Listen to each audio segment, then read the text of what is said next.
these are the folks who are actually doing it. So it is so much different when you have real practitioners who are struggling with a lot of these topics.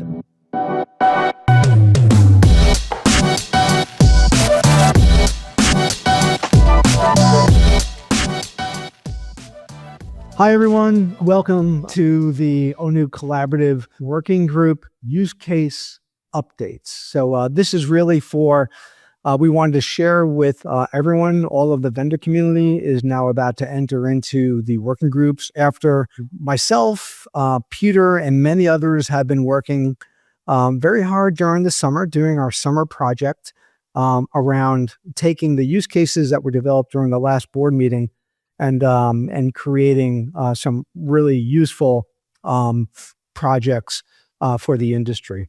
So first, I am Nick Lippis, one of the co-founders and co-chairs at ONUG. And Peter, won't you say hi? Yep. Hi, Peter Campbell. I'm a security researcher and advisor to the working groups at ONUG. Awesome. Peter, you're more than just an advisor. You're kind of like running a lot of the working groups, and I'm so happy to have you involved. You add such a great dimension, perspective, and to keep everything kind of moving along. So no, thank you, Nick. And this has been fun. You talked about a summer project. This has kind of been like summer camp, right? So we're starting on our journey here. Yeah, and I tell you, I love our working groups. I gain so much insight from what we're doing in the working groups than on almost anything other than the conference itself.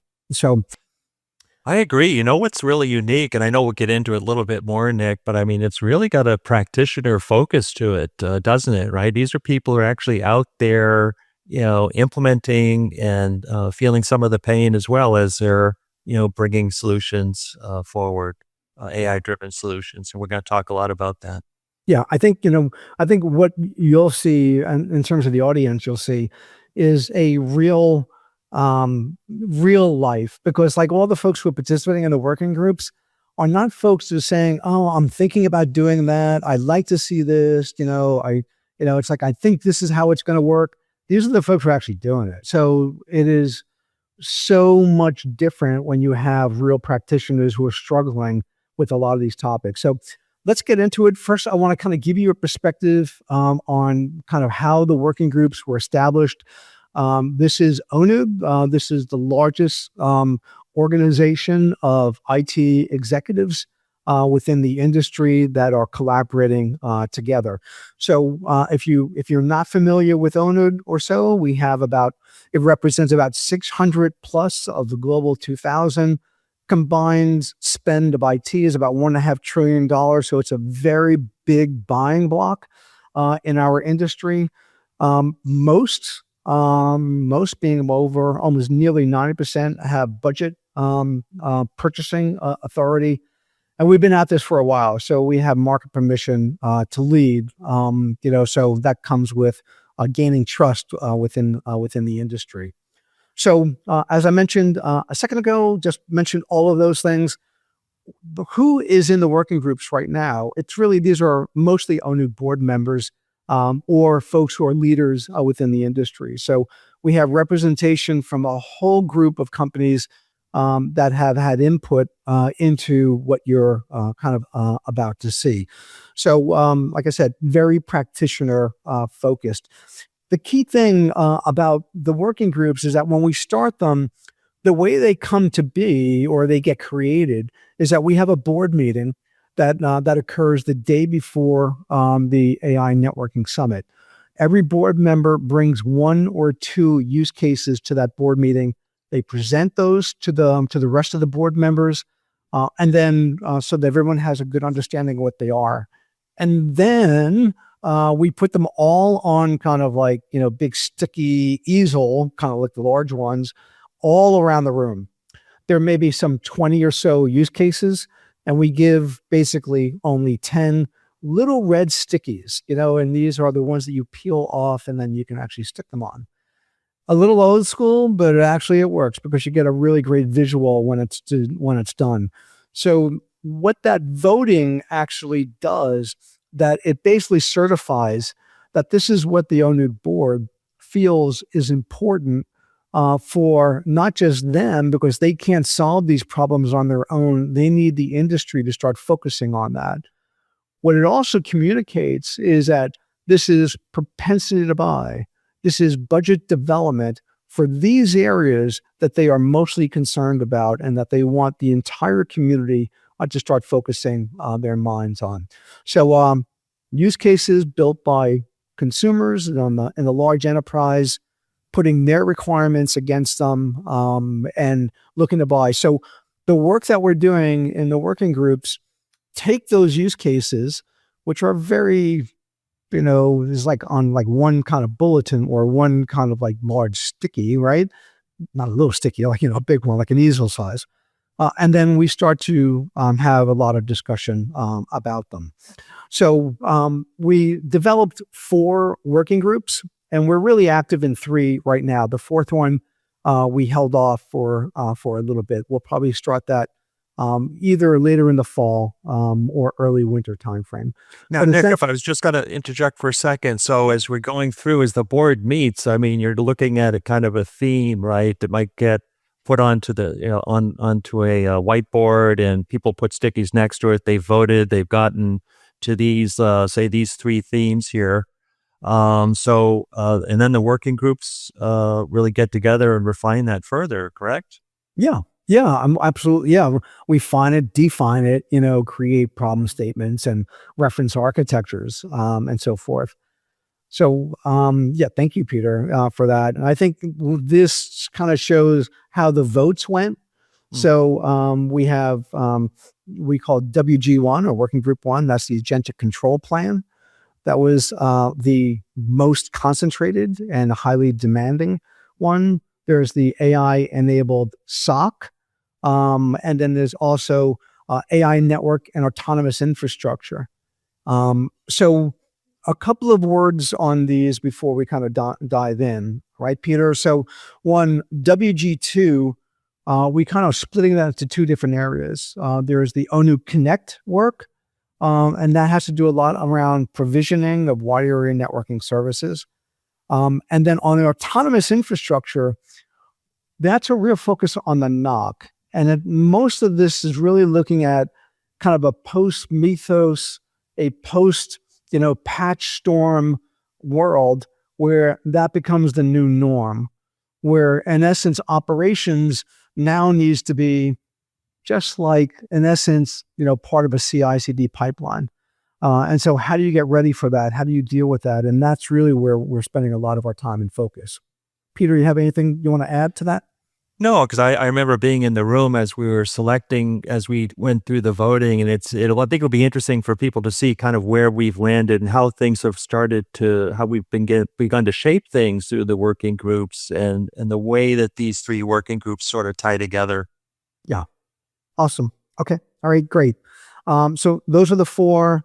So we're going to give kind of updates, on the working groups. WG1, Agentic Control Plane, extremely important, activity. This is the most highly, needed area. A lot of this has to do with security, creating an agentic fabric as well. So we'll talk a lot about that. And then into various different domains. So there's domain 1, which is autonomous networking, which is the NOC, and then also the SOC. Peter, you want to add anything to that? No, I think just going really back to Agentic Control Plane as being kind of the umbrella atop the other working groups. And I know there's been a lot of panic and concern, maybe that's too strong of a word, around sort of like what people have been seeing in the news recently with OpenAI and Hugging Face. But I think this is really the time to begin, solving these problems, right? And that's really what the working groups are focused on, is, fact-based and approaches like this to solve problems. Yeah. Okay, great. Let's see. Let's kind of dive in right now towards WG1 and the Agentic Control Plane. So I think I'm going to have to go through, yeah, there we go. So this one got about 12 votes. There are 44 vendors who are in this ecosystem. Not all of them are in this working group. We're keeping the working groups relatively small. That's how you get really productive. All right. And so this is the Agentic Control Plane area. What we basically understood is that we know that AI agents, are either companies are in operation, using them operationally today, but they want to scale them. But there's a lot of things that are holding them back. So identity standards, policy frameworks, audit trails. So that was kind of the area that the board said we need some focus around that. And so this is kind of like, that's how it started. Peter, let's talk about how it's going, right? Yeah, I would say just to double click into the policy frameworks, there's been multiple, over the past few months, there's been multiple AI, security standards, frameworks, cloud, CSA, CISA, NIST have a number of different frameworks. And I think what we're really trying to do is, as we've been working with the practitioners here, is understand, where are some of the challenges, right? And can we, through this working group, can we really focus on, looking at things like level of autonomy, personas, a lot of these different attributes that are going to help us, really be able to operate much more securely, in our environments across multiple domains. And these are some of the things that we've been hearing, within the working groups. Okay, awesome. Let's dive in. So this is how it started, and this is how it's going. So I need to clip through a few slides, but here we go. So first of all, that the Agentic Control Plane is a fundamental technology building block for an agentic system. We in the WG2 and WG3, we were focusing kind of on silos, right, Peter?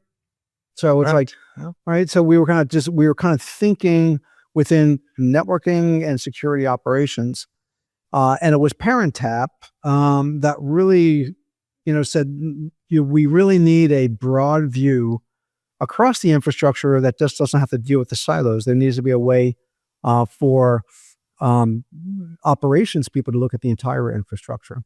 So, Peter, you want to talk to this? And then I'll I think flavor. Yeah, I think as you discussed, I mean, starting with human oversight and governance, and really before anything is developed and deployed, right, we need to have some agreements over the types of personas that the agents are going to assume, right?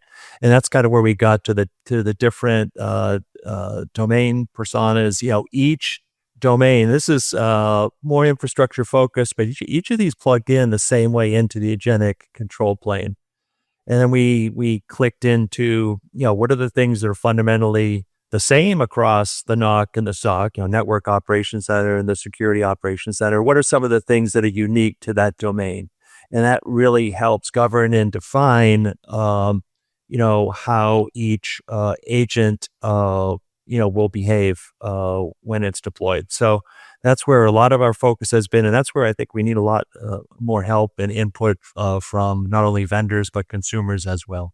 Nick? Yeah, no, I think you're absolutely right. So we'll kind of go into W2 and W3 in a moment. But I think the important thing here is to show how the control plane scales all across. So these can also be business units that are plugging in. It's kind of like the whole DevOps, CI/CD stuff. Developers who are writing applications. So the control plane is a shared service across the overall enterprise. So at a very high level, there is an agentic fabric. There is registry personas. You need to keep track of these, and then we'll dive into all this in a second, and then also private open routing. And then to the Agentic Control Plane, there are these other resources that it needs access to. An enterprise identity system, also various different sources of truth, rule sets, guardrails, telemetry data, various different tools within the enterprise, and also model of the estate. So like, what is the estate? What is the current state of the estate? Okay. Anything else, Peter, before we dive into the control plane? No, I think an important part is we're looking really for, cross-domain cooperation happening, always through the control plane, never around it. And I know we've had conversations as well around, more of a centralized or federated control plane. I mean, that's up to you, but I mean, that's going to depend on your business and the way that, you've defined things in your architecture, but we can align to either. Yeah, that's right. Yeah, so if you want to have this as a kind of a centralized controller, fine. If you want to have this as a kind of a much more distributed kind of agent to agent, kind of architecture, those implementations are really kind of up to every organization and the vendor community on how they want to build towards this. And just one note too, like this is a complex piece of technology that is going to evolve. No one company will provide all of this. There'll be multiple companies that will have to like be stitched together. Also, all the work that we're doing in the working group is multi-agent, multi-trust domain as well, which also makes it harder. You don't have to do everything at the same time. You do pieces like first, like within your own trust domain, and then you start to expand beyond that. The other thing that we recognize with this too is that within a control plane that is very horizontal, then you're going to various different groups and essentially asking them for permission to have access to their data stores. And so that becomes a tricky cultural thing within organizations. So anyway, this is not just all about a technology. This is also really about a fundamental rethink about the culture in an organization and how well you want, an agentic system to be able to scale and to be autonomous. Right, Peter?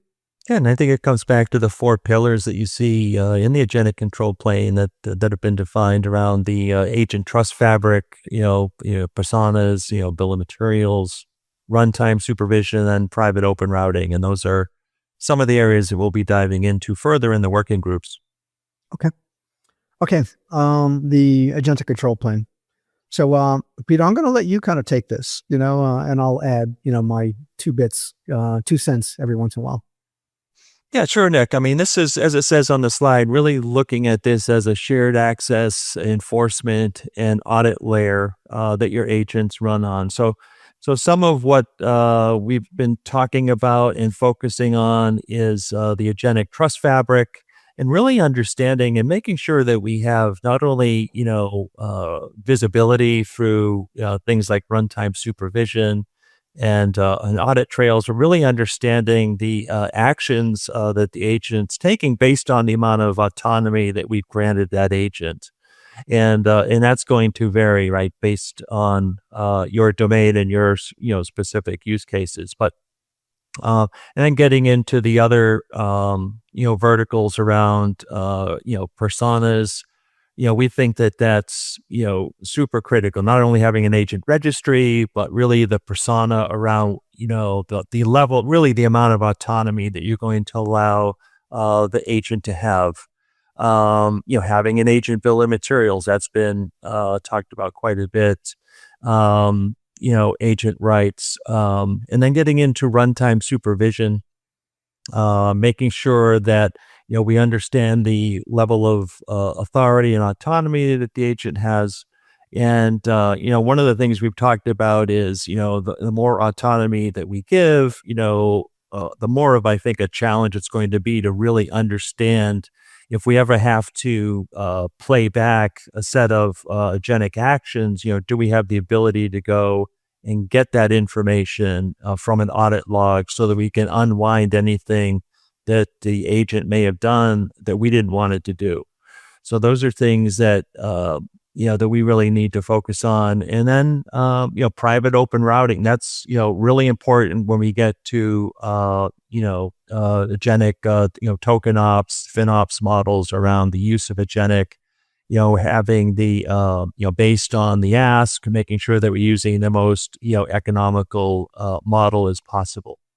Yeah. Anything you want to add there, Nick? Yeah, I think 2 things, Peter. One is that the control plane is both kind of an audit security kind of layer to deal with, which is going to be, an unfathomable amount of dynamics that are happening within your infrastructure that no person can kind of keep up with, right? By far. So we need to put these controls in place. So that's one really important aspect, of the control plane. The other important aspect is around economics and controlling economics. We know from our community that the world is really a hybrid AI infrastructure, right? It'll be multi-cloud, it'll be multi-models is going to be the world that we're living in. So we also know that many in our community are now starting to put groups together around AI FinOps. So this is also a mechanism, a set of tools, control knobs for those groups in order to control and get their arms around tokenomics and what they're spending, so that boards can, they're already starting to basically say, what are we spending? Why is it that much? And what's the value that we're getting from it?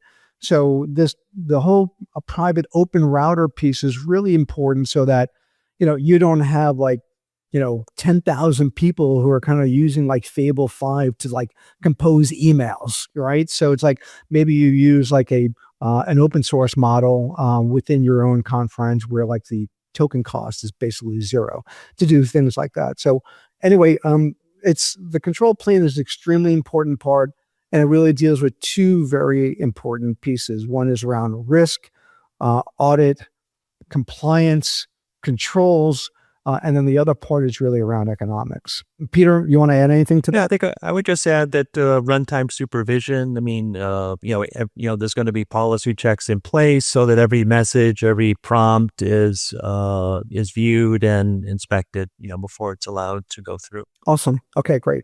It's weird. Like, I'm not sure, if you would agree with this, Peter, but I remember there was a time in the industry where you can actually text people and there was no log of that, no keeping track of that.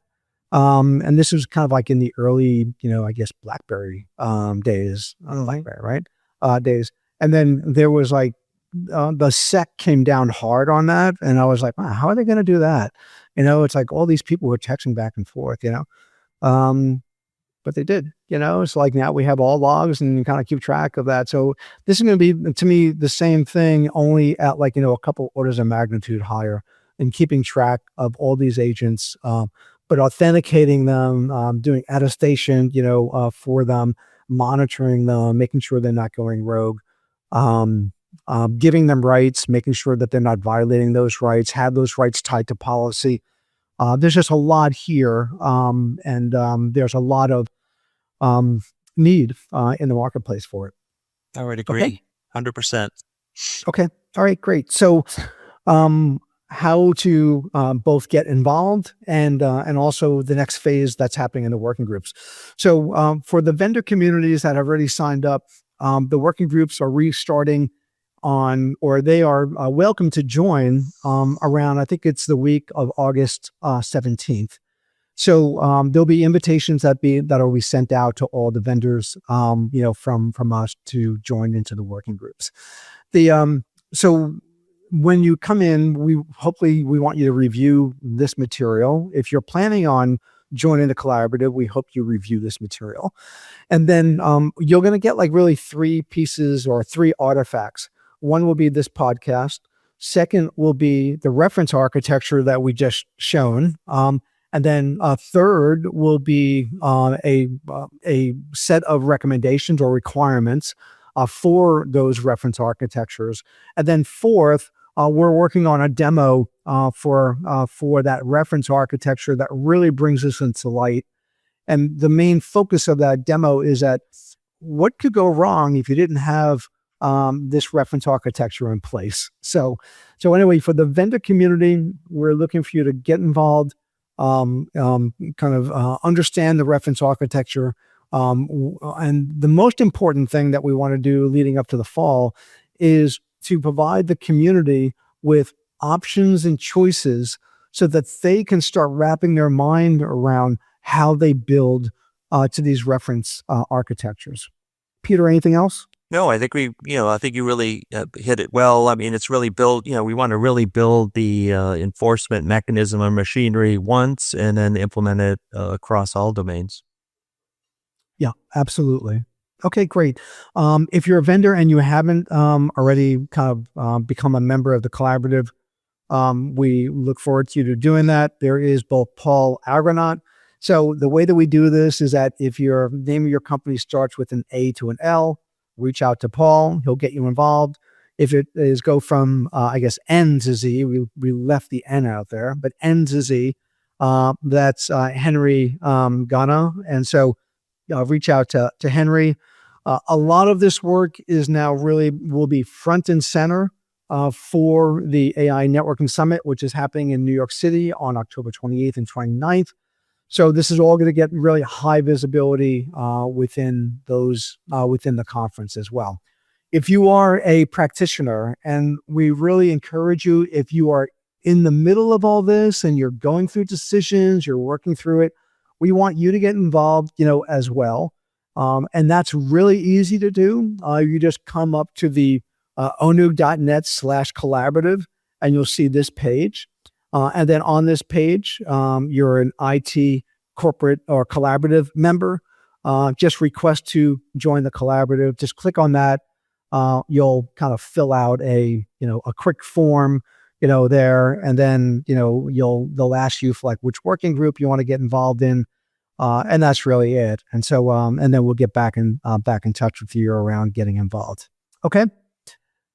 Peter, any last words? No, I would say any questions, please reach out. Happy to answer and address any questions that people have. I think the idea is that, if we get more involvement, more practitioners involved specifically, we can really provide something that's going to be really great that you can bring back to your company.